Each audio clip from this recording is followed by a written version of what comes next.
নমস্কার, জয় মা দুর্গা। আমি মৈত্রেয়ী দেবী আপনাদেরকে বলবো আজকে সরস্বতী পুজো নিয়ে যে একটি বিতর্ক চলছে যে কবে সরস্বতী পুজো হবে সেই ব্যাপারে।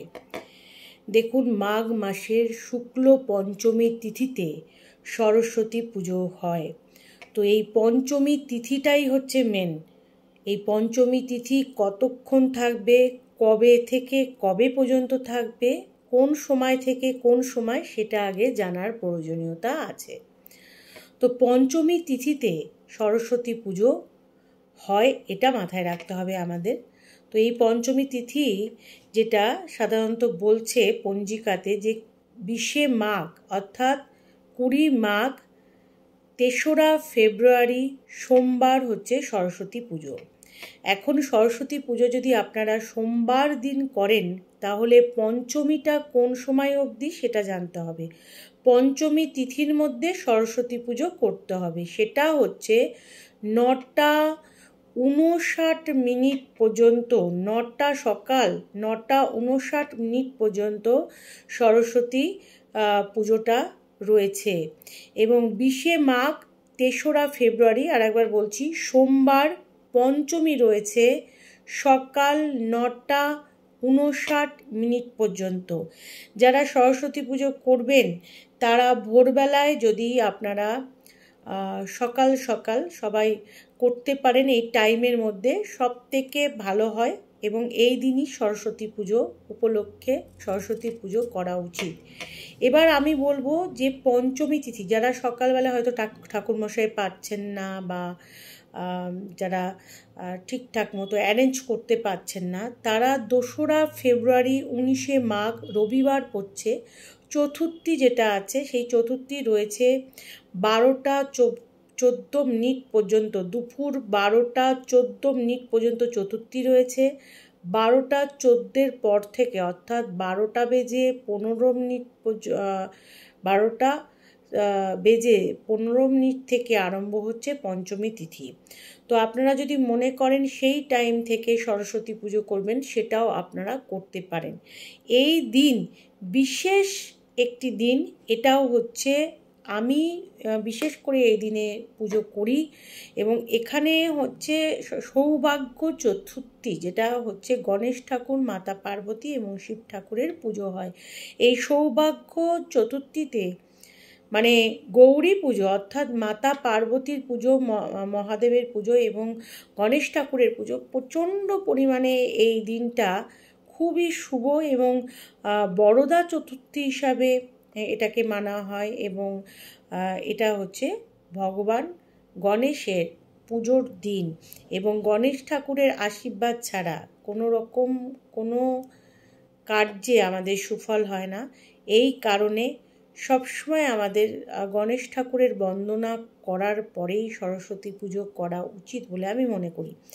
এই কারণে যারা যারা সরস্বতী পুজো করবেন আপনারা জানেন সরস্বতী পুজোতে কোন কোন সামগ্রী লাগে, কিভাবে পুজো করা হয় আপনারা জানেন।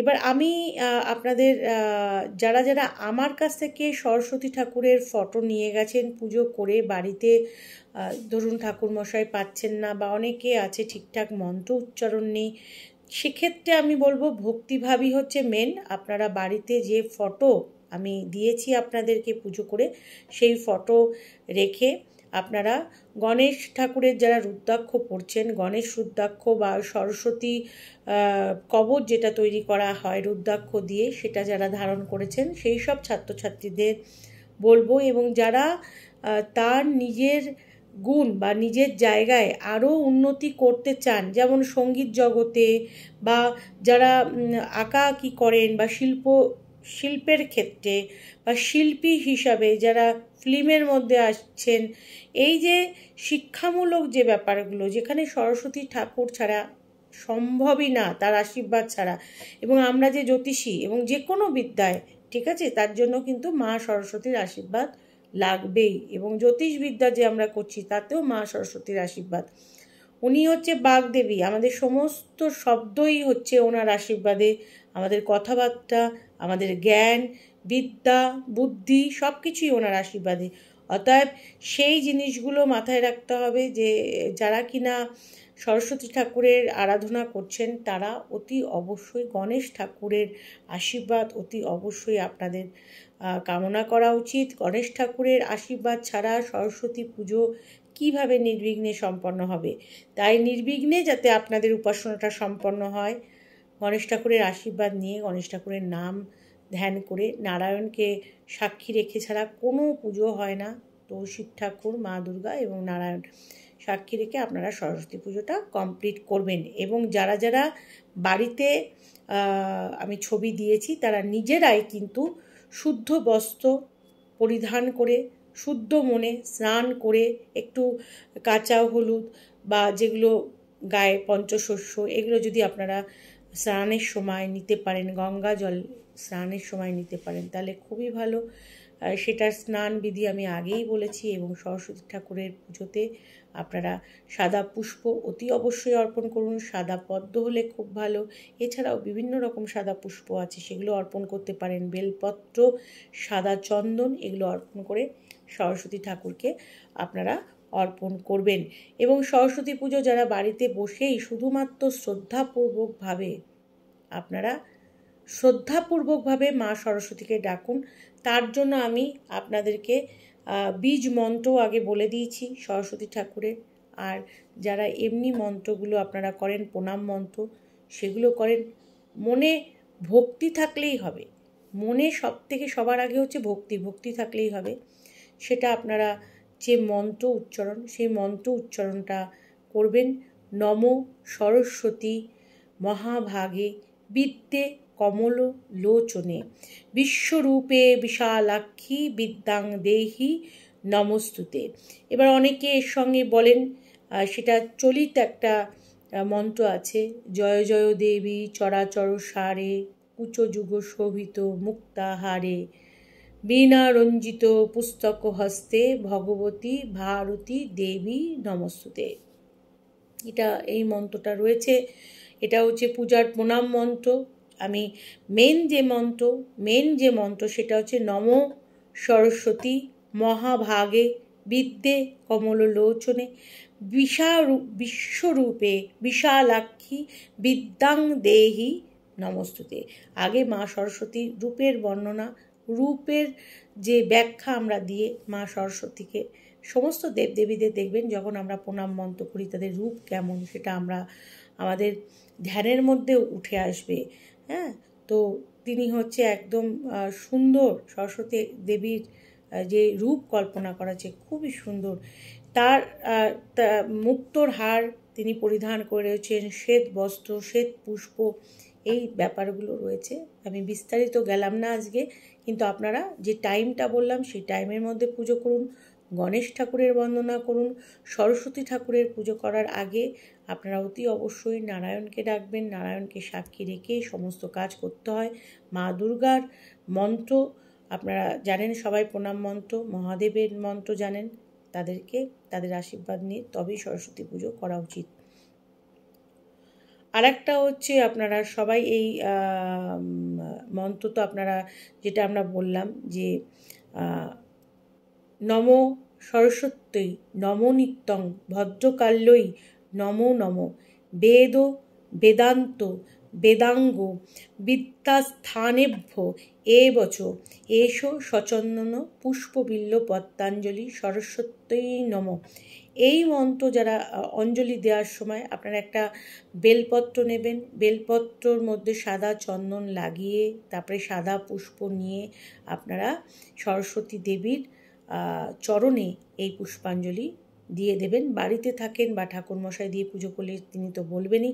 আর যারা বাড়িতে বসে সময়ের যে প্রবলেম বা অযথা যেই সব মন্ত্র অনেকে ভুল উচ্চারণ করেন বা ঠাকুরমশাইরা অনেক সময় পাওয়া যায় না সময়ের জন্য, তো সেই জন্য একা যদি বলেন তাহলে এই মন্ত্রটাই করবেন। নম সরস্বত্যৈ নম নিত্যং ভদ্রকাল্যৈ নমো নম বেদ বেদাঙ্গ বেদান্ত বিদ্যাস্থানেভ্য এবচ এষ সচন্দন পুষ্প বিল্ল পত্রাঞ্জলি। এটা সরস্বত্যৈ পুষ্পাঞ্জলি সরস্বত্যৈ নম। এই মন্ত্রে 3 বার অঞ্জলি দিয়ে দেবেন। আশা করি আপনাদের যেটা সাধ্যমতো, কুল হচ্ছে মেন প্রসাদ, পলাশ ফুল লাগে, আমের মুকুল লাগে, দোয়াত লাগে, কাঁচা দুধ লাগে, মটরশুঁটি অনেকে দেয়, জব দেয়, এগুলো হচ্ছে মাস্ট। তারপরে খই, মুরগি, বাতাসা, 5 রকম ফল, যেটা আপনার সামর্থ্য মতো সম্ভব। সমস্ত সাদা বাতাসা, সাদা বীরকণ্ঠী, এই জিনিসগুলো সাদা সমস্ত কিছু অর্পণ সাধারণত করা হয়। এবং সরস্বতী দেবী যখন পুজো করবেন সঠিকভাবে, তখন অবশ্যই তাকে বস্ত্র অর্পণ করবেন। এটা করলে ভালো হয়, কারণ প্রত্যেক দেবদেবীর পূজাতে বস্ত্র অর্পণটা বিশেষ একটা বিষয়। বস্ত্র অর্পণ করতে হয় আর কি, তাহলে পুজোটা কমপ্লিট হবে। এবং যে ঠাকুরমশাই আছে তাকে সাধ্যমতো আপনারা দক্ষিণা দেবেন, সাধ্যমতো ভুজ্জি দেবেন, এগুলো করবেন।